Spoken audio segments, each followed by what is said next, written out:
제가 어렸을 때 좀 우스꽝스러운 일이 있었습니다. 이제 잼통을 돌리고 있는데 여러분 아시다시피 오른쪽으로 돌리면은 잠기고 왼쪽으로 돌리면 풀리지 않습니까? 근데 그걸 정확하게 인지하지 못한 상태에서 이 오른쪽으로 힘을 주어서 이제 열려고 했던 겁니다. 그러니 그게 열리겠습니까? 더 강하게 잠기게 된 거죠. 한참 뒤에야 그걸 알고 이제 왼쪽으로 풀어보려고 애를 썼지만 그게 잘 열리지 않아서 참 곤욕을 치렀던 때가 생각이 나는데요. 여러분, 이와 마찬가지로 우리가 이 신앙생활도 마찬가지입니다. 제대로 인지하지 못하면 신앙이 잘 풀리지 않고 오히려 매이게 됩니다. 사람들이 신앙생활에 대해서 생각하실 때 참 어려움을 겪는 게 이유가 뭐냐면 신앙생활이 그냥 예배 한번 드리고 일주일치 말씀 한번 들으면 됐다고 생각하기 때문에 그때부터 이제 신앙생활은 잘 풀리지 않고 매이게 되는 거죠. 여러분, 그러나 신앙생활은 그런 것이 아니죠. 제가 늘 현장에서 늘 보고 듣고 절실히 깨닫는 문제가 뭐냐면 여러분, 대단한 목회자 만나고 뜨거운 교회 만나도 소용이 없습니다. 자기를 부인하지 않으면 신앙생활은 조금도 진전이 없습니다. 그래서 신앙생활은 자기를 부인하는 생활이에요. 그래야 변화가 일어나고 성령님이 우리의 삶을 분명하게 이끄시고 지도하실 수가 있습니다. 여러분, 자아가 강해서 내 뜻을 굽힐 수가 없는 상태인데 말씀만 드립다 부어진다고 생각을 해보십시오. 아무런 일도 일어나지 않습니다. 제 아무리 영양가 넘치는 음식을 차려놓은 만찬이 있어도요, 여러분께서 먹을 마음이 없으면, 먹을 필요가 없으면 내가 안 먹으면 그만인 거예요.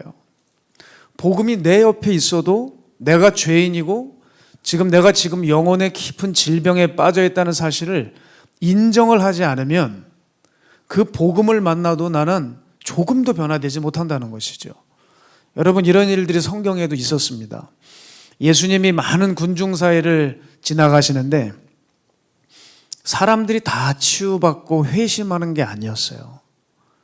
어떤 동네는 고작 소수만 고침을 받고 예수님도 이상하게 생각하신 거예요. 아니, 너무 적은 숫자가 치유를 받고 아무런 일도 일어나지 않는 거죠. 그것을 이상하게 생각하셨습니다. 왜냐하면 자기 생각에 꽉 차 있는 사람들을 만나는 한 그들은 아무런 것도 예수님으로부터 얻어갈 수가 없기 때문입니다. 왜냐하면 저희가 나랑 무슨 상관이냐, 난 도무지 모르겠다, 이렇게 생각을 해버리면 그 능력의 예수님을 우리가 앞에 두고도 그냥 사람들만 슥슥 다 지나가고 마는 것이죠. 게다가 우리 안에 정말 신앙생활에서 안타까운 점이 있다면 사람들이 참 신앙을 감정적으로 신앙생활을 하고 있다는 겁니다. 여러분, 생각해 보십시오. 병원에서 의사가 어느 환자에게 진단을 내려줍니다. 근데 오늘 내가 기분이 좋으면 그 진단을 받아들이고 내가 기분이 좋지 않으면 그 진단을 받아들일 수가 없는 거예요. 그렇다면 이 사람을 두고 정상적인 사람이라고 말할 수 있겠습니까? 정상적인 사람이 아니죠.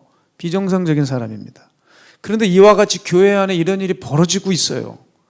내 감정과 기분에 따라서 강단의 말씀이 잘 들리기도 하고 거부하기도 하는 겁니다. 내가 원하는 바를 교회가 들어주면, 목회자가 들어주면 그때부터 말씀이 들리기 시작하고, 내가 원하는 바를 교회에서 이뤄주지 못하면, 허락하지 않으면 이제 더 이상 말씀이 들려지지 않고 심술이 잔뜩 나서 교회를 나갈 궁리를 하고 있다는 거예요. 여러분, 처음에는 등록한 교회에 와서 그 교회의 분위기가 참 좋다고 하고 사람들이 좋다고 하고 목회자를 칭송해요. 그런데 1년 지나고 2년이 지납니다. 그런데 내가 원하는 걸 도무지 찾기 힘드니까 그냥 뒤에서 욕하고 나가버리는 사람이 많아요. 또 이런 경우도 있습니다. 이 교회에 전해지는 말씀이 얼마나 성경적인가를 이걸 떠나서 자기와 코드가 맞지 않으면 그 교회와 그 목회자는 저버리고 나와 맞는 교회와 또 목회자를 찾아 나섭니다. 자, 가령 예를 들어 편하게 설명해 드리면 이런 거죠. 병원에서 또 의사가 말합니다. 환자분, 안타깝지만 당신은 말기암입니다. 이제 3개월밖에 남질 않았습니다. 빨리 사랑하는 사람들을 찾아가 그들과 관계를 정리하고 자신의 인생을 다 마무리 져야 됩니다. 의사가 이렇게 얘기했습니다. 근데 이 환자는 눈 하나 깜짝하지 않고 자리에서 딱 일어나서 문을 박차고 나가서 참네, 이 병원 다른 의사 없어? 라고 찾는 거랑 똑같은 거예요. 진실을 말해줘도 그 사람의 정확한 상태를 인지를 해줘도 받아들이지를 못하는 거예요. 나 기분 나쁘니까, 나 듣기 힘든 얘기를 하니까 의사를 바꾸려고 하는 시도가 한국 교회에서도 일어나고 있다는 거죠. 사람들이 진실을 듣고 싶어 하지 않습니다. 자기의 정확한 상태를 알고 싶어 하지 않아요. 내 코도와 맞고 내 마음이 편하는 것을 원합니다. 암을 두고 염증이라 해주기 원하고 3개월인데 30년이라고 말해주면, 내가 원하는 거 그렇게 해주면 좋은 교회 되고 좋은 목사로 여깁니다. 그러나 그것이 없어지면 목회자를 갈아치우려고 그래요. 처음에는 입에 침이 마르 들어오고 목회자를 칭찬해 놓고 갑자기 어느 날 돌던지기 시작하는 거죠. 그리고는 자기 입맛에 맞는 교회를 찾아다닙니다. 오늘도 내일도 눈썹을 휘날리고 정신없이 성경 가방을 들고 다니면서 숨가쁘게 다녀요. 그러다가 내 코도와 맞고 나 알아주는 교회나 목사 만나면 막 호호호 웃어대면서 웃음꽃이 만발하고, 야, 이제 제대로 된 교회를 찾았다, 여기 주님이 참 종이 있구나 하는 코미디 같은 사람들이 있습니다. 온통 자기 중심적으로 자기 관점으로 신앙생활을 하려고 하는 이 육신적인 사람들, 참으로 대단히 자기 감정적으로 신앙생활하는 사람들을 우리는 쉽게 발견할 수가 있습니다. 여러분, 이게 신앙생활이라고 생각하십니까? 이게 무슨 신앙생활이겠어요? 이거는 신앙생활도 아니죠. 예수를 20년 30년 믿었어도요, 그건 연수나 경력이나 자랑하고 있지 단 한 번도 자신을 십자가에 못 박은 적이 없는 거예요. 여러분, 신앙생활은 뭐라고 말씀드리고 있죠? 십자가에 못 박는 삶입니다. 우리는 정확하게 신앙생활을 인지하지 않으면 엉뚱한 방향으로 흘러가 엉뚱한 일들을 하고 있는 거예요. 저는 예전에 이런 증상을 앓고 있는 사람들을 영적 무지로 설명을 했었습니다. 사람들이 잘 몰라서 그렇게 했지 그랬습니다. 그런데 이제는 무지라고 설명을 할 수가 없습니다. 왜냐하면 아무리 제가 생각을 해봐도 사람들이 과연 진리를 몰라서 살지 못할까? 아니라는 거예요. 여러분, 현대교회 안에 얼마나 많은 가르침과 교육들이 있습니까? 특히 요즘 같은 시대는 유튜브 시대 아니에요? 여러분, 손가락 하나만 준비하시면은, 손가락 하나만 수고하면 여러분 안방에서 편안하게 대단한 강사들의 설교와 가르침을 들으실 수 있습니다. 그런데도 불구하고 내가 진리를 몰라서 그랬다? 이거는 정말 어처구니 없는 변명에 불과하다는 것이죠. 그래서 저는 이 시대 사람들의 상태를 무지가 아니라 고집에 가깝다고 봅니다. 이제는 고집이라고 규정하고 설명을 해 나가야 될 때가 됐어요. 사람들 말입니다. 아주 고집스럽습니다. 아주 고집스러워요. 자기들의 주장과 고집 앞에서 천국과 지옥 메시지, 복음, 구원 아무짝에도 소용이 없더라고요. 사단은 그 사람의 심령의 상태를 이미 알기 때문에 귀를 막아 놓았어요. 그래서 아무리 외치고 아무리 설득하려고 노력해도 사람들의 마음은 돌이키질 않습니다. 여러분, 이 고집스러움에 대해서 우리가 다시 한번 생각을 해봐야 되는데요, 이 고집스러움은 단순히 사람의 기질의 상태나 인격 정도를 나타내는 것이 아닙니다. 이 고집은 대단히 무서운 것을 담고 있어요. 그래서 고집에 대해서 몇 가지 살펴볼 텐데요, 첫 번째, 고집은 우상숭배입니다. 우상숭배. 고집의 본질은 자기사랑이죠. 자기사랑은 곧 우상숭배입니다. 그래서 고집은 우상숭배인 거예요. 여러분, 자기를 숭배하는데 하나님의 말씀이 들어오겠습니까? 늘 토달고 딴지 걸고 거역하는 거예요. 그래서 하나님은 이 사람의 거역하는 상태를, 완고하고 고집스러운 상태를 뭐라고 규정해 놓으셨냐면 사무엘상 15장 23절 보겠습니다. 함께 읽을까요? 시작. 이는 거역하는 것은 점치는 죄와 같고 완고한 것은 사신 우상에게 절하는 죄와 같음이라. 왕이 여호와의 말씀을 버렸으므로 여호와께서도 왕을 버려 왕이 되지 못하게 하셨나이다 하니. 아멘. 뭐라고 하셨죠? 말씀을 거역하는 상태를 점치는 죄, 우상에게 절하는 죄와 같대요. 완고한 것이. 여러분, 이렇게 큰 죄들이에요. 생각을 해보세요. 하나님의 말씀이 능력인데 자아를 뚫지를 못해요. 하나님의 말씀이 무능력한 게 아니라 그 사람이 하나님을 믿지 못하고 자기를 숭배하고 있는 사람이기 때문에 말씀을 믿어본 적이 없기 때문에 이 말씀이 우리를 뚫어내지 못하는 거거든요. 내가 이 말씀을 믿지 못하면 그 말씀은 능력이 되지 않습니다. 믿는 사람에 한해서만 하나님의 말씀이 그 인생을 사로잡고 역사를 일으키는 거예요. 여러분이 정말 하나님의 말씀을 믿고 있는지 아닌지 따져보십시오. 괜히 멀쩡한 하나님 말씀 가지고 이랬다 저랬다 평가하지 마시고 내가 정말 하나님의 말씀을 믿고 내가 믿고 있는 신이 하나님인지를 살펴봐야 돼요. 그렇지 않다면 자아를 섬기는 사람이죠. 여러분, 출애굽 백성들을 보세요. 모세가 시내산에서 더디 내려오자 금송아지를 세웠습니다. 사람들이 금송아지를 우상이라고 하는데 실은 그들 자신이 우상이었습니다. 그래서 자기 마음대로 의지대로 해버려야 하는 자아 숭배자들이었던 거죠. 그러니까 금송아지는 자아 숭배의 결과일 뿐이에요. 이들은 어떻게 살아갔습니까? 그래서 모세를 통해 들려준 하나님의 거룩한 말씀들, 만나와 메추라기를 비롯한 홍해가 갈라지는 대단한 기적들을 보고 은혜들을 누렸음에도 불구하고 자기 기분 따라 감정 따라 그 수많은 은혜와 은사들과 거룩함들을 휴지통에다 집어넣어 버리고 과감하게 금송아지 세워버렸던 자들입니다. 여러분, 이러고도 자기가 주인이 아닙니까? 자기가 우상인 자들이에요. 그래서 고집은 우상 숭배입니다. 두 번째, 고집은 공동체를 허무는 악입니다. 당연한 얘기죠. 당연한 얘기예요.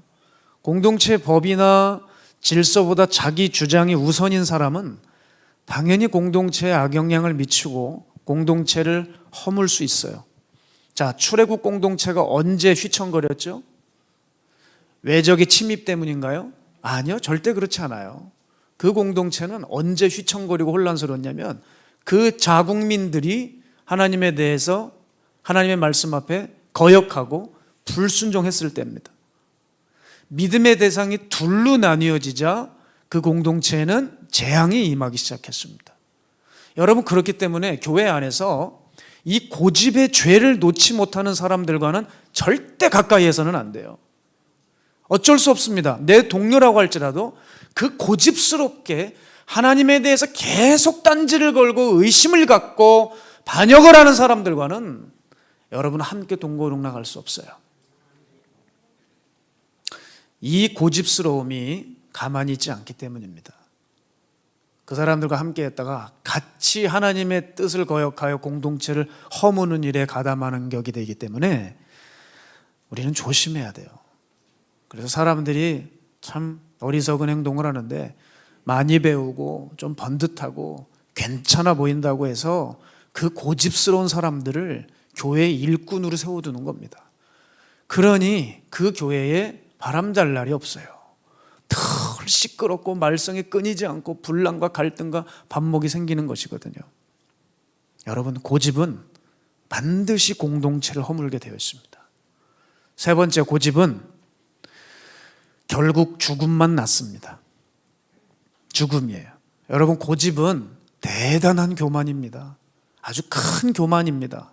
생각을 해보십시오. 창조주의 뜻을 어기고 자기가 신이 되어서 자기가 마음대로 행사하는 것, 이거야말로 교만 아닙니까? 하나님의 아끼는 천사도 교만해서 이 세상에 떨어져 버렸습니다. 그런데 사람이 하나님을 대적하고 교만합니까? 반드시 죽습니다. 교만은 패망의 선봉이라고 우리 잘 알고 있지 않아요? 그래서 고집의 결국은 죽음밖에 남지 않아요. 그것을 잘 보여주고 있는 것이 있는데 예레미야 44장 12절인데 여기 고집에 대한 결국이 드러나 있게 됩니다. 함께 읽을까요? 시작. 내가 또 애굽 땅에 머물러 살기로 고집하고 그리로 들어간 유다의 남은 자들을 처단하리니 그들이 다 멸망하여 애굽 땅에서 엎드러질 것이라. 그들이 땅과 기근에 망화돼 낮은 자로부터 높은 자까지 칼과 기근에 죽어서 저주와 놀램과 조롱과 수치의 대상이 되리라. 무슨 이야기냐면 예레미야 시대에 임할 재앙 앞에서 백성들이 자신들의 불순종과 우상 숭배를 회개할 생각이 없었어요. 그걸 먼저 해야 되는데 이들은 이 재앙을 피할 길만 얕게 생각을 한 거예요.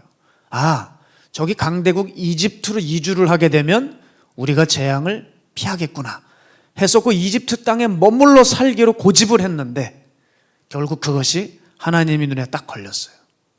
저들이 해야 할 짓을 하지 않고 결국 가나안에서도 우상 숭배하더니 이집트 땅까지 가서 그곳에서 안주하면서 우상 숭배하려고 하는 그들의 심보를 보신 것이죠.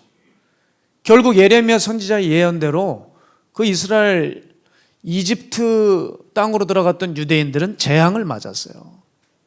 역사적으로 보면 페르시아 군대에 의해 이집트에 숨어 들어갔던 유대인들은 큰 화를 당했습니다. 여러분, 이렇게 하나님의 뜻을 거역한 고집스러운 자들은 역사적으로 결국 죽음밖에 없습니다. 여러분, 우리 안에 있는 하나님을 섬기는 데에서 나타난 이 고집스러움을 간과하시면 안 돼요. 그건 여러분의 성격이거나 조상에게 물려받은 캐릭터가 아니에요. 그걸 가지고 계속 살다 보면은 죄악이 생겨지게 되고 여러분 심판을 면치 못하는 겁니다. 그런데 이 고집을 버리지 못하고 이들을 따라가는 후예들이 교회에 너무 많아요. 고집을 버리지 못해서 이들과 동일하게 버림받는 사람들이 있다는 얘기입니다. 바울은 로마서 2장 5절에 이렇게 얘기합니다. 다만 네 고집과 회개하지 아니한 마음을 따라 진노의 날 곧 하나님의 의로우신 심판이 나타나는 그날에 임할 진노를 내게 쌓는도다. 로마 교회 성도들 안에 바울이 그렇게 전해준 그 복음을 듣고도 그들 안에 고집스러운 사람들이 너무 많아서 바울이 경고하잖아요. 너희들 언젠간 네 날이 끝이 올 텐데 하나님의 진노의 잔이 네 머리 위에 부어질 것이다. 여러분, 단순히 우리의 고집스러운 것 우리 인생의 캐릭터가 아니라고요. 그러기에 우리는 고집이라고 하는 죄는 짓지 않도록 해야 합니다. 이 완악한 고집을 그래서 꺾는 좋은 방법을 제안하고자 하는데요.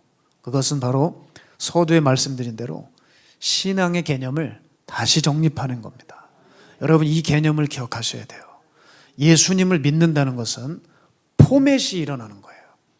컴퓨터로 얘기하면 포맷이요. 싹 지워지고 새로워지는 겁니다.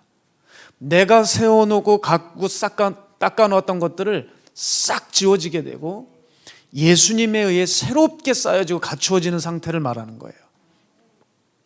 여러분, 우리가 예수님을 믿게 되면 처음으로 해야 될 일이 있어요. 그거는 내가 다니는 교회 주소를 알고 내 교회 담임 목회자 이름을 외우는 게 아니에요.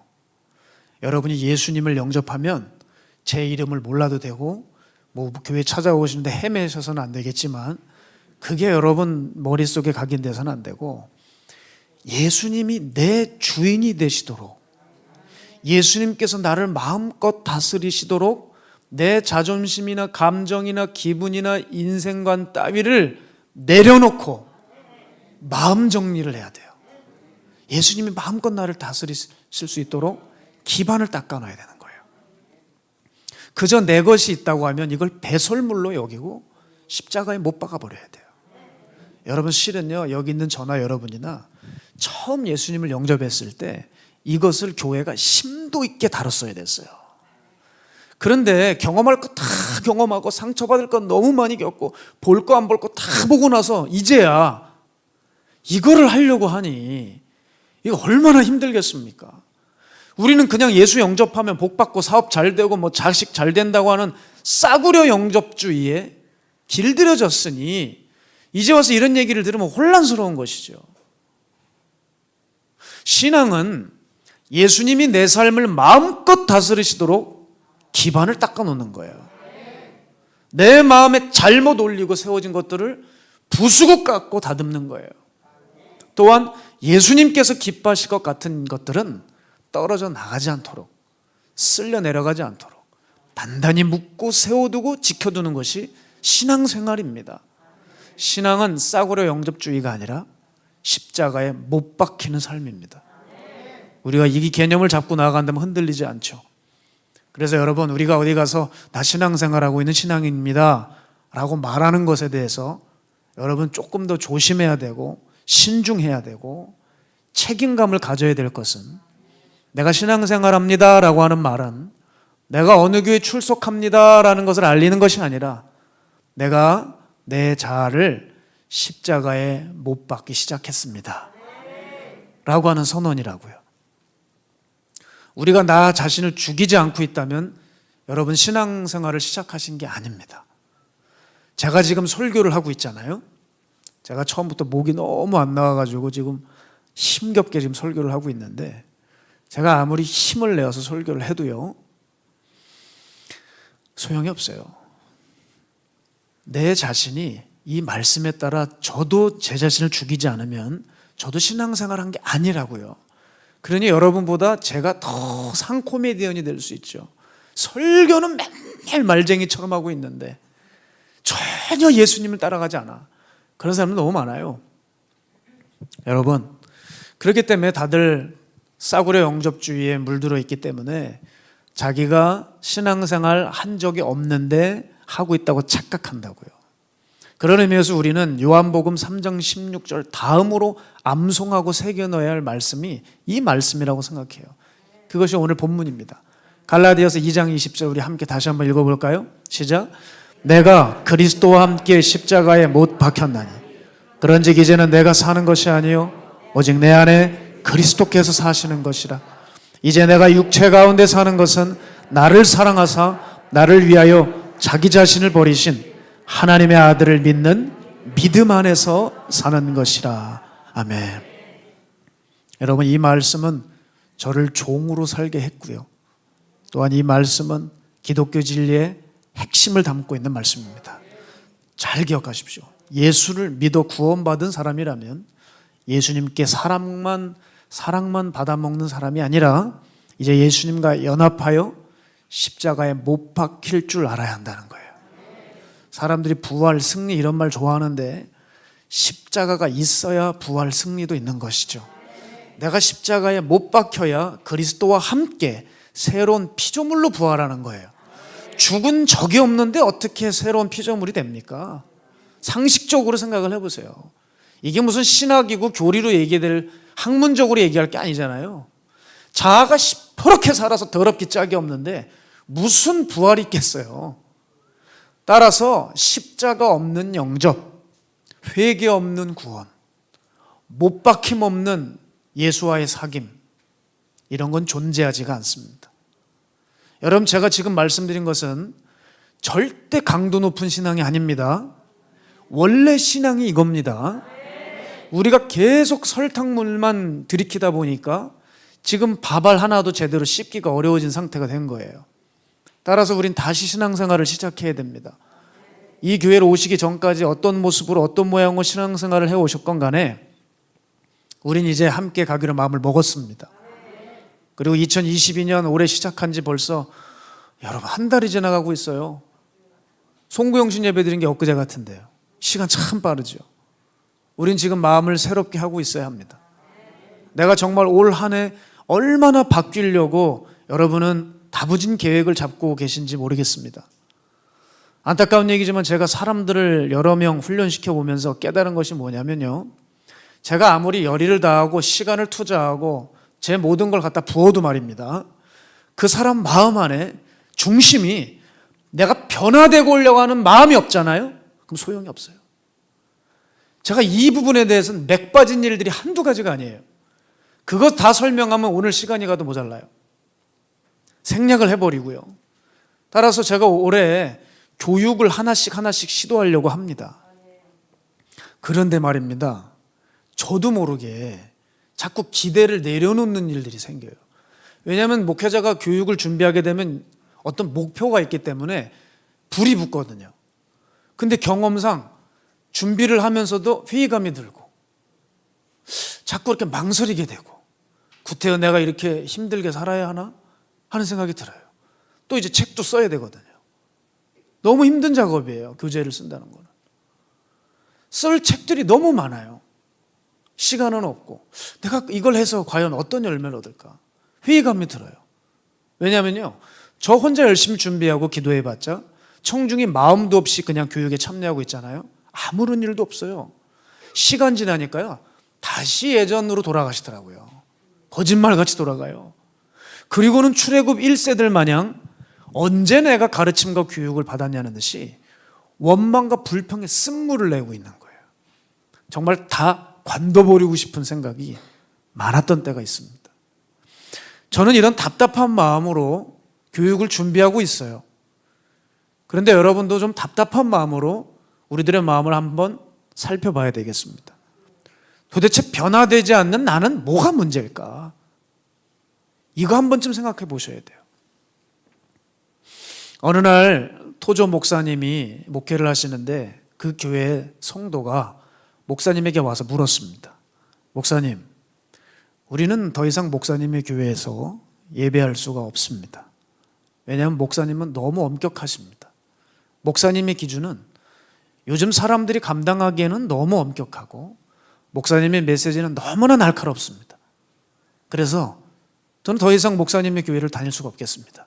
사람이 와서 이렇게 얘기한 거예요. 이때 본인이 본인 이야기를 하셨어요. 내가 이 사람에게 어떻게 대처했는지를 말씀해 주셨는데 이렇게 얘기했습니다. 자신은 목회자로서 이렇게밖에 말할 수가 없었대요. 그러시다면 안녕히 가십시오 했다는 거예요. 여러분, 제가 그러면서 이분이 어떤 마음의 심경을 토로하시는데 이렇게 말씀하셨어요. 잘 들어보세요.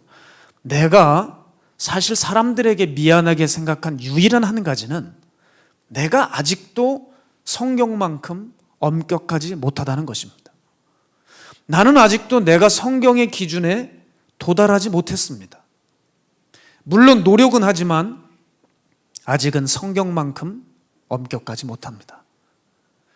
그래서 때로는 우리가 어떻게 해야 되냐면 다른 교회를 찾아야겠습니다.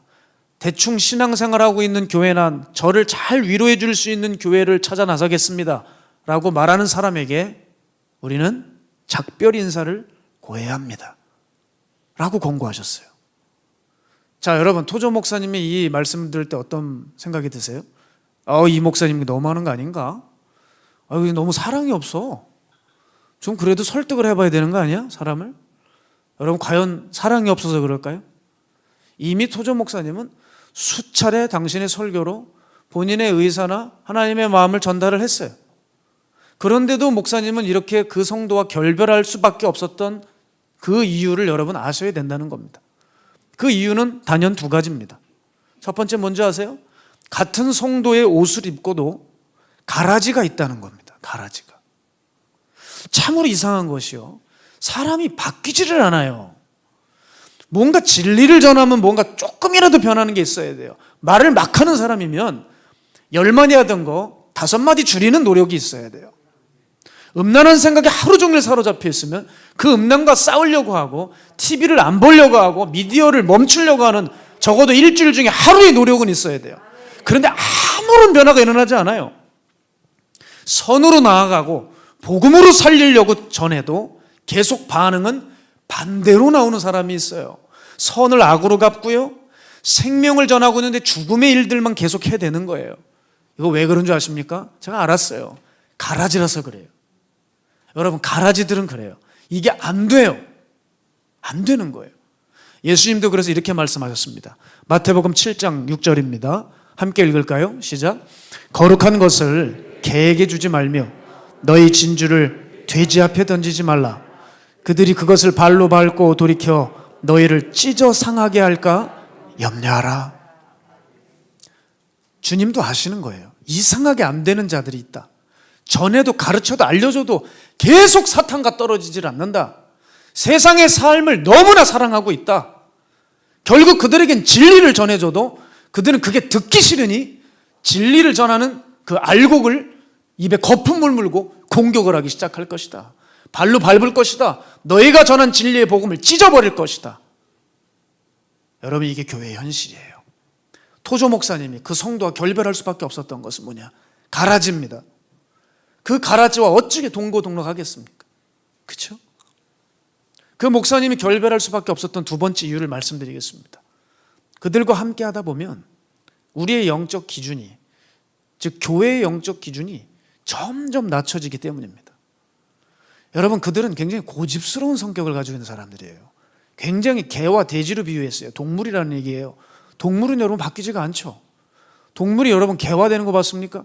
훈련에 의해서 조금 다뤄지는 것 같지만 그들의 본성은 바뀌지 않아요. 배고프면 먹고, 뭐가 차 있으면 넣고, 가고 싶으면 가고, 자고 싶으면 자고, 아주 간단합니다. 자기중심적이에요. 그들의 본성은 바뀌지 않죠. 이렇게 고집스러운 신앙인들이 있다. 이들은 교회의 거룩의 기준을 낮춰버리고 주님에 대한 헌신의 기준을, 사랑의 기준을, 충성의 기준을 자꾸 낮춰버리는 거예요. 그래서 가까이 하면 안 돼요. 여기다 사랑을 갖다 붙이지 마세요. 아무리 사랑이라고 해도 죄와 함께 갈 수는 없는 거예요. 그걸 사랑이라는 명분으로 자꾸 우기지 마세요. 하나님은 이스라엘 백성을 가나안 땅에 들여보내실 때 뭐라고 분부하셨냐면, 너희들 가나안 땅에 당도하면 그 땅의 가나안의 민족들을 내쫓아라 명령하셨습니다. 왜냐하면 너희들 어쩔 수 없이 악은 강력하기 때문에 물들어버려. 보자마자 내쫓아버려라. 여러분, 이게 하나님이 사랑이 없으셔서가 아닙니다. 사람이 어떤 이유로든 타락해서는 안 되기 때문에요. 그런데 그들은 가나안 민족이 자기 생활에 도움이 돼요. 종으로 삼으니까 돈이 됩니다. 그러니까 민족들을 데리고 있었어요. 결국 어떻게 되었습니까? 하나님이 우려하신 일들이 벌어졌어요. 그들은 여호와화가 되어야 되는데 가나안화가 되어버렸어요. 여러분, 그래서 저는 교회를 개척했을 때 아주 강하게 교회를 이끌었어요. 어른들이 들으면 기분이 나쁘실 정도로 제가 얘기를 했습니다. 사람들이 기분이 나쁘건 말건 관계없이 저는 하나님께서 인천에 한 교회를 세우셨는데 이 교회가 또 병들어 버리는 것을 원치 않았기 때문에 외쳤어요. 그래서 저와 함께 하셨던 분들 잘 아시죠? 제가 무슨 말 했는지. 나가라 그랬어요. 걸핏하면 나가라고. 전에 다니던 교회에서 행하던 못된 습관들, 비본질적인 일들 와가서 여기서 할 거면 나가세요. 왜 여기 와가지고 이러고 있느냐? 왜 여기 와가지고 물을 흐리느냐? 나가라. 그런 못된 짓 할 거면. 왜 교회에서 갑질하려고 하고, 뭘 그렇게 지난 교회에서 힘을 얻었고 교회 일 했으면 교회 일 했지, 왜 여기까지 와가지고 그렇게 폼 잡고 행세하려고 그러느냐? 나가라 이 말이에요. 그랬던 사람이 있었던 게 아니에요. 그런데 제가 외쳤어요. 여기는 하나님께 예배하고 싶은 사람들만 와라. 예배 외에는 중요한 것이 없는 분들만 오시라고 했어요. 그런데 정말 놀라운 것이 뭐냐면요, 단 한 명도 안 나가셨어요. 이야, 그렇다고 뭐 저를 흉내내시면 안 됩니다. 무조건 마음에 안 든다고 뭐 가라 뭐 이러시면 안 되고, 정말 단 한 명도 안 나가셨어요. 그리고 오히려 그분들이 얼마나 예배를 열심히 드리셨는지 저희 교회 기둥들이 다 되셨어요. 그분들이 그런 무슨 기미가 보여서 그런 게 아닙니다. 교회를 더욱 안전하게 지키기 위해서 제가 열심히 던진 것뿐인데요, 그로 인해 길튼 교회가 단단하게 세워져 갔죠. 전 지금까지도 성도 한 명이 제게 와서 불만을 말씀하신 적이 없어요. 불만을 말씀하신 적이. 전 이렇게 생각을 해요. 나같이 목회가 편하고 행복한 종이 있을까? 전 대한민국에 손꼽힌다고 생각해요. 정말입니다. 여러분, 갑자기 무슨 결단이 듭니까? 내가 오늘 찾아가야 되겠다. 라지 아닙니까? 라지? 레귤러로 해드리겠습니다. 여러분, 우리가 모든 이들을 품어내고 변화시켜야 되겠지만 현장에 보면 마음이 너무 완고하고 고집스러워서 바뀌지 않는 사람들도 있다는 것을 부인할 수가 없겠습니다. 그래서 이들을 그대로 두었다가는 교회 공동체 전체가 어려움에 빠지고 영적 기류가 꺾여져 버리니 전 담대히 선언했던 것이죠. 여러분, 죄와 악은 이렇게 전염력이 강합니다. 그래서 그걸 방치하면 순식간에 공동체가 휘청거리고 우리가 쌓아놨던, 우리가 가꿔놨던 신앙의 기준들이 흐려질 수밖에 없어요. 교회는 교회다워야 한다고 생각합니다. 우리가 하나씩 세속적인 것들을 타협하고 허용하다 보면 교회는 영적으로 냉기만 흐르는 흉물이 되어버릴 거예요. 이제 우리는 돌아보셔야 되는데 나의 고집스러움이 지금 나의 가정과 교회와 어떤 그룹들을 해치고 엉망으로 만들고 있지 않은가 생각해 봐야 돼요. 성경은 십자가에 못 박히고 변화되어 새 피조물이 되지 못한다면 십자가의 원수가 되는 것이라고 분명히 명시해 놓았습니다. 여러분, 예수님이 마냥 부드러운 분이 아닙니다. 예수님은 죄에 대해서 타협이 없으신 분입니다. 자신의 뜻과 함께하지 않는 사람을 두고 그래, 내가 너 충분히 이해한다 라고 말씀하신 적이 없어요. 만약 예수님을 그렇게 평가한다면 그건 다 자신의 주장을 내려놓지 못하는 고집스러운 얄팍한 종교인들의 말들 뿐입니다. 예수님은 그러신 적이 없어요. 예수님은 자신의 편에 서지 않는 자들을 두고 예수님의 반대하는 자들이라고 말씀하셨습니다. 마태복음 12장 30절입니다. 함께 읽을까요? 시작. 나와 함께 아니하는 자는 나를 반대하는 자요, 나와 함께 모으지 아니하는 자는 해치는 자니라. 모으지 않으면 흩어지고 해치게 하는 자래요. 그러니 우리만 모를 뿐이지 우리의 실상이 얼마나 십자가의 원수가 되어 살아가는지 모르겠습니다. 이제 우리는 무엇을 고집해야 될까요? 썩어져가는 옛구습이나 세상 가치관이 아니라 하나님의 말씀을 고집해야 됩니다. 특별히 예수님의 삶을 고집해야 돼요. 그분의 삶을 보십시오. 그분의 삶은 한마디로 순종과 희생의 삶입니다. 그걸 대표적으로 보여주는 것이 겟세마네 동산에서의 기도 아니에요? 십자가 사건도 참 위대한 사건이지만 사실 예수님의 순종의 진가를 보여주는 것이 어디예요? 겟세마네 동산 아닙니까?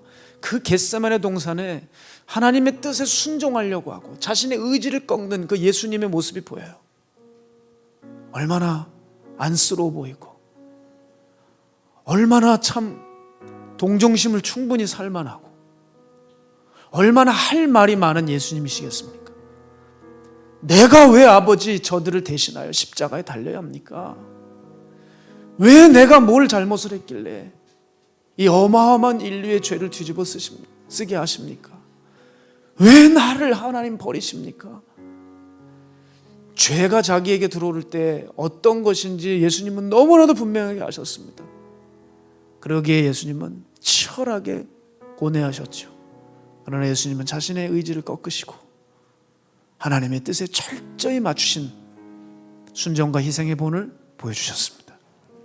이 장면을 기독교인들은 연간 성경을 읽으며 설교를 들으며 수차례 접하고 있지만 자신의 뜻은 절대 굽힐 생각이 없어요. 오히려 신앙을 통해, 기도를 통해, 심지어 금식을 통해 내 뜻을 이뤄달라는데 급급해 있는 모습을 보게 됩니다. 자아는 그대로 살아있으면서 여전히 나의 영광을 위해 살기 위해 신앙을 끌어들이고 있는 행태가 발견됩니다. 저는 이 점에 대해서 묵상을 하고 있었는데 그래서인지 주님께서 이런 신앙의 행태에 경종을 울린 듯한 영상을 보게 하신 것 같아요. 너무 참 감동적인 영상입니다. 여러분 혹시 보시는 분 있는지 모르겠지만 대한민국 다태아 분만의 최고 권위자인 서울대병원 산부인과 전종관 교수님에 대한 영상이었어요. 이분은 그러니까 정상적인 분만을 전공하신 게 아니라 쌍태 분만의 1인자입니다. 참 고난이도 분만의 전문가신 거죠. 그 영상의 내용은 즉슨 뭐냐면 국내에서 34년 만에 5 쌍둥이가 탄생을 했대요. 놀라시지도 않네요. 뭐 늘 보시나 봐요. 이분은 맨날 그렇게 분만하는데 참여하시는 분인데 정말 34년 만에 처음 봤다고 하시더라고요. 작년 11월 18일에 소위 오둥이가 무사히 세상 빛을 보게 되었는데 이분의 헌신으로 보게 된 겁니다. 근데 그 분만에 참여된 의료진 수만 30명 이상이었대요. 한 아이당 4명의 의료진이 달라붙어야 된대요. 그러니 기본 20명이고요. 산모를 돌보는 의료진부터 해서 30명 이상이 참여되었는데, 그러면서 오둥이의 탄생에 대한 그런 이야기를 이렇게 영상에 나왔습니다. 그런데 그 신기함도 잠시 제 마음을 건드리는 것은 그게 아니었고, 제가 주의 깊게 보았던 것은 이 교수님의 의사로서의 삶이었습니다. 한마디로 요약하면 자기가 없는 삶이에요. 머리도 희고요, 나이도 지긋하세요. 그러면 이제는 좀 쉬시고 후배들에게 힘든 것들을 맡기셔도 되실 텐데, 산모와 아기의 생명을 위해 그 연로하신 나이에도 젊은이 못지않게 뛰고 계셨습니다. 참 인상적이었던 장면은 그분의 제자격인 레지던트 의사인 제자의 고백이었어요. 그 고백이 뭐냐면, 자기가 전공이 2년 차 때 당직을 서는데 자신의 역할은 밤사이에 이제 분만을 하게 되는 그 산모가 오게 되면은 그 교수님에게 전화해서 알리는 역할을 해서 교수님을 호출하는 거래요. 어느 날이었답니다. 밤 10시에 분만이 이루어져서 교수님이 아가를 받고 귀가를 하셨대요. 그런데 새벽 1시에 또 분만이 임박한 산모가 온 겁니다. 그래서 교수님에게 전화를 한 거예요. 그때 그 교수님이 그 전화를 받고 새벽 1시에 나오신 겁니다. 그리고 아가를 받고 또 귀가하시고요. 근데 새벽 4시에 또 분만을 할 그 산모가 온 겁니다. 그래서 전화를 걸기 전에도 교수님 얼마나 힘드실까, 이거 어떻게 나오실까, 또 그게 너무 걱정이 되었지만 어쩔 수 없이 또 전화를 걸었답니다. 그래서 그 교수님이 분만실에 오시게 됐는데 자기가 잊지를 못한대요. 그 분만장에 들어오는데 글쎄 그 교수님이 콧노래를 부르면서 들어오시더래요. 그때 깨달았대요. 우리 교수님이 이렇게 환자를 사랑하시는구나. 여러분, 그리고 그 교수님이 그 TV 촬영 직후에 잠시 인터뷰를 하는데도 또 연실 전화가 와요. 그러더니 죄송합니다 하면서 잠시 전화를 받더니 전화를 끊고 지금 분만해야 될 산모가 있다고, 저는 지금 가야 되겠습니다 하면서 얼른 가야 되겠네요 하면서 황급히 떠나가는 그 뒷모습이 촬영이 되는데요. 자신의 소명을 다하기 위해 개인적인 삶을 내려놓고 사는 한 의사분을 뵈면서 전 개인적으로 참 도전을 받았습니다. 영상 댓글을 봤더니요, 감사와 존경의 글이 가득했어요. 우리 아이도 이 교수님이 살려주셨어요. 저도 죽을 뻔했는데 이 교수님 덕분에 살게 되었어요. 내가 아는 산모와 아이도 이 교수님 만나서 살았어요. 눈물의 고백들이 여러분 160개가 넘게 있더라고요. 저는 이 짧은 시간 도전을 강하게 받았어요. 과연 나는 얼마나 영혼을 위해 달려가는 종인가, 하나님이 맡겨주신 양들을 위해 나는 얼마나 내 시간과 내 삶을 포기하고 내려놓으며 주님 뜻에 맡겨 살아가고 있는가. 참 부끄러운 시간이고 반성이 되었습니다. 저 어린 생명을 살리기 위해 자신의 삶을 포기하고 그 의사분은 이렇게 사는데, 과연 우리는 영생을 얻은 정말 대단한 생명을 받은 우리가 과연 남을 위해서, 타인을 위해서 얼마나 희생하고 사냐는 거예요. 기독도들이.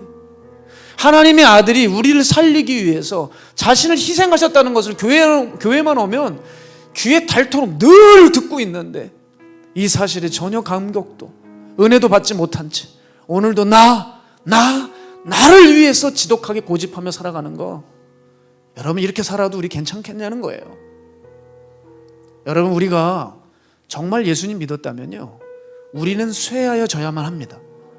그리고 세례 요한의 고백처럼 그분만이 흥해야 합니다.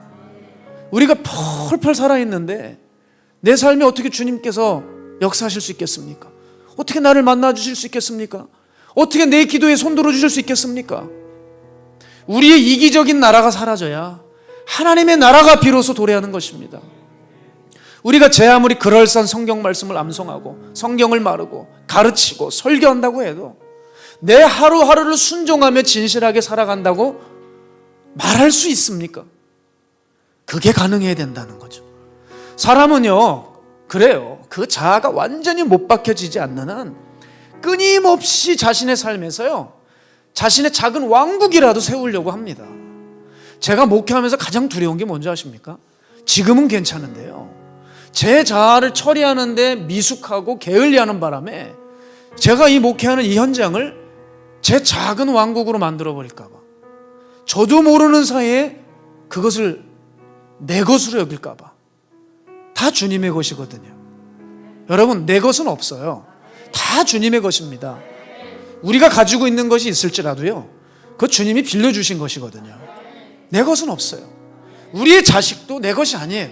내 마음대로 할 수 없어요. 하나님이 빌려주신 거예요. 맡겨주신 거예요. 그런데 너무 내 것이라고 고집하고 있지 않아요? 우리는 우리가 맡겨진 것에 대해서 자꾸 소유하려고 하지, 이것을 가지고 주님께 드리려고 하는 사람은 없어요. 따라서 여러분, 우리는 하나님의 사람으로서 내 왕국에 대해 철저히 죽어져야 합니다. 나는 자꾸 작아져야 하고 그리스도는 자꾸 커져야 합니다.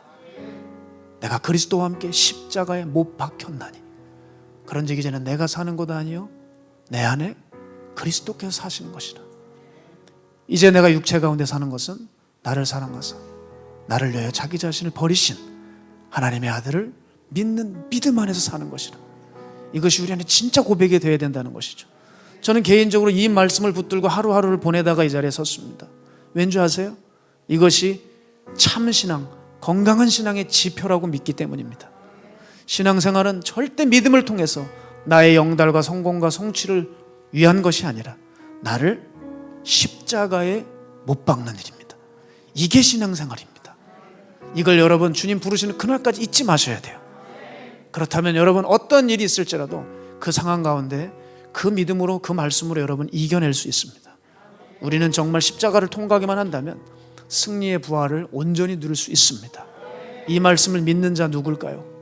바라기는 우리의 이 고집스럽고 아주 이기적인 왕국을 무너뜨리고 거룩한 하나님의 왕국이 내 삶 속에서 건설되는 놀라운 일들을 보게 되시기를 주의 이름으로 축복합니다.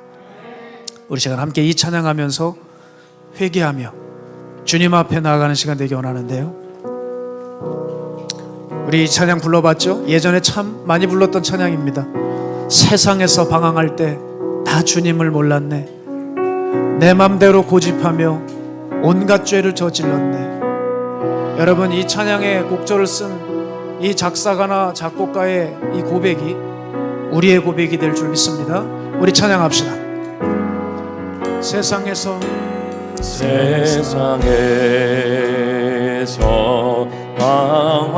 방황할 때 나 주님을 몰랐네. 내 맘대로 고집하며 내 맘대로 고집하며 온갖 죄를 저질렀네. 많은 사람 찾아와서 많은 사람 찾아와서 나의 친구가 되어도 병든 몸과 상한 마음 위로받지 못했다오. 예수여, 이 죄인도 예수여, 이 죄인도 용서받을 수 있나요? 원래만도 못한 내가 용서받을 수 있나요? 이 죄인의 애통함을, 이 죄인의 애통함을 예수께서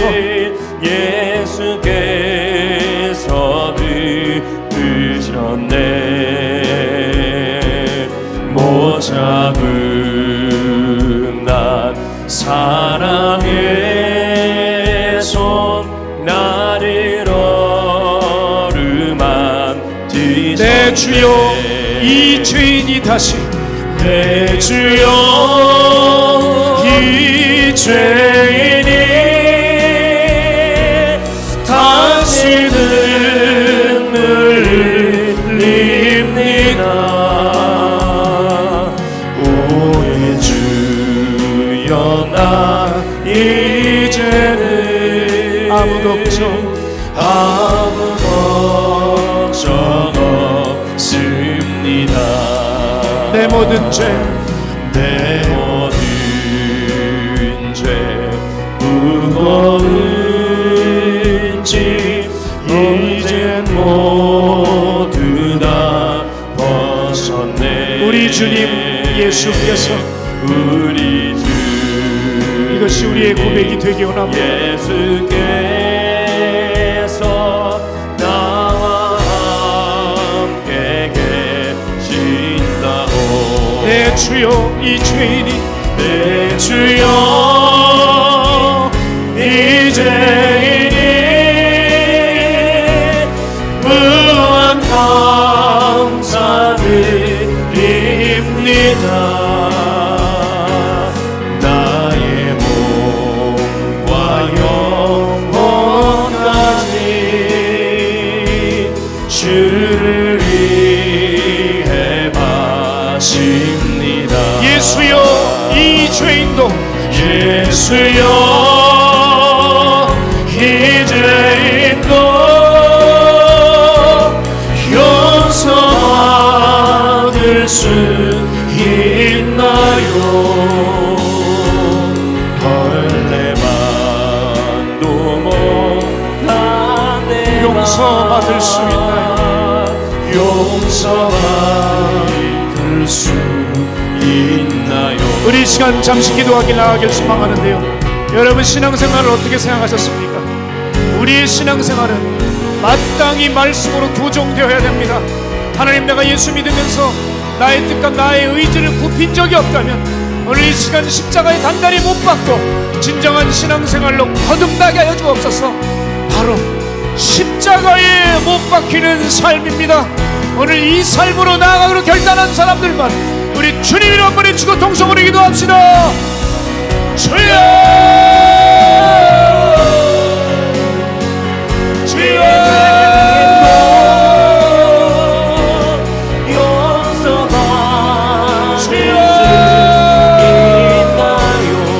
살아계신 하나님, 나는 얼마나 고집스러운지요. 아무리 복음을 전해도 움직이지 못합니다. 내 안에 가라지 속성이 많아 들어도 여전히 분내고 나의 삶을 고집하고 온갖 죄를 저지를 수 있는 우리 가라지 같은 죄인들일 수도 있습니다. 그러나 아버지여, 성령을 통하여 다시 한번 우리를 붙들어주시고 이제는 알곡으로 변화되게 하여 주시옵소서. 하나님, 나의 삶에 하나씩 하나씩 세상의 것들이 들어오지 않고 타협하지 않기 원합니다. 그것을 허용한 순간 우리들의 삶은 영적인 기준이 낮춰지기 때문입니다. 하나님, 어떤 이유를 막론하고 어떤 명분을 갖다 붙인다 할지라도 우리가 타락은 용납할 수 없습니다. 타락하지 않도록 신앙인이라고 하는 가면 쓰고 세상 사람들과 전혀 다를 거 없는 우리 안에 구질구질하고 더럽고 부패한 삶, 세상을 향하여 눈살 찌푸리게 하는 일들이 벌어지지 않도록 우리의 삶을 주님 십자가에 단단히 못 박고 묶어두게 하여 주옵소서. 성령의 매기를 원합니다. 아버지여, 이 죄인을 위하여 죽으셨습니다. 이제는 더 이상 나를 위하여 살지 않고 그리스도를 위해 살겠다는 이 가장 기초적인 기본 근본 진리가 우리 안에 생명같이 드러나게 하여 주옵소서. 내가 그리스도와 함께 십자가에 못 박혔다. 그러즉 이제 내가 사는 것 아니요 내 안에 그리스도께서 사시는 것이라. 오 하나님, 우리는 쇠하여지고 그분이 흥하며 우리 이기적인 나라는 허물어지고 완벽하고 거룩한 하나님 나라의 왕국이 도래하여 주시옵소서. 나의 고집스러움을 통하여 나의 자식이, 나의 가정이, 나의 사회가, 나의 교회가 부서지고 있는지는 모릅니다.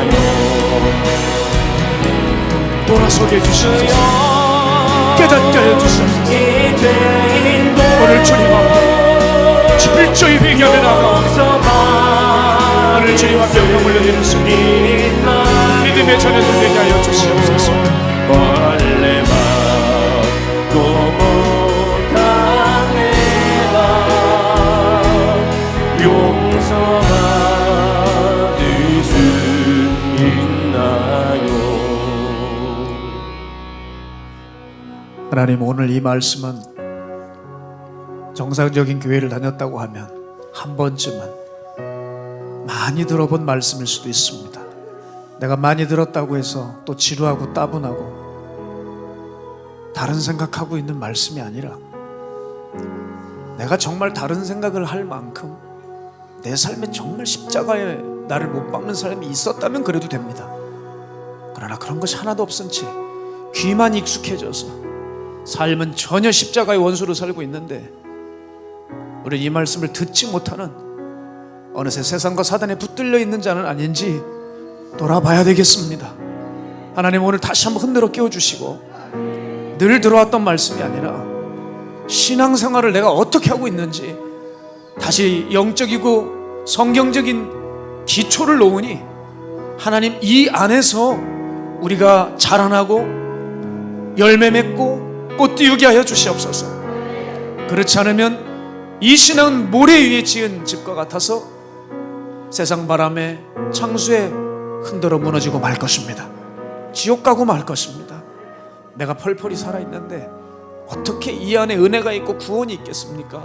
상식적인 얘기를 가지고 왜 이렇게 우리는 상식답게 살지 못하는지 우리의 삶을 다시 한번 돌아보게 원하오니 주의 오늘 성령을 통하여 역사하여 주셔서 이번 회심 시리즈를 마치면서 하나님, 내가 십자가에 못 박지 않았기 때문에 그동안 42편이나 되는 회심 시리즈가 이어져야 했고 그 안에서 주목했던 그 죄악들은 나를 집어삼켰고 여기서 이렇게 허물어지고 있었다는 사실을 우리 깊이 깨달아 신앙생활의 기초를 다시 놓으며 이제 하나님, 다음 주부터 제대로 점검을 다시 한번 하기 원하오니 새로 시작되는 그 하나님의 말씀 가운데 주님 기름 부어주시고 사람들이 더욱 변화되고 거듭나며 제자가 이곳에서 나오게 하여 주시옵소서. 세상은 입만 사는 수많은 종교인들을 원하는 것이 아니라 삶으로 살아내는 한 명의 제자를 원하고 있는지 모르겠습니다.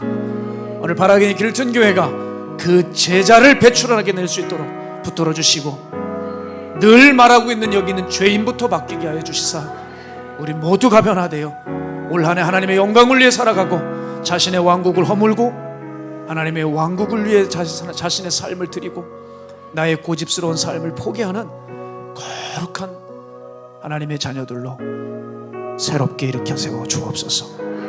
오늘 그 결단 위에, 그 결단에 서려 있는 그 예물 위에 주께서 인정하시고 동의하시고 기름 부어 주시며 끝날까지 우리와 함께하여 주시기를 간절히 소망하옵고 살아계신 예수님의 이름으로 축복하옵고 기도드렸습니다. 아멘.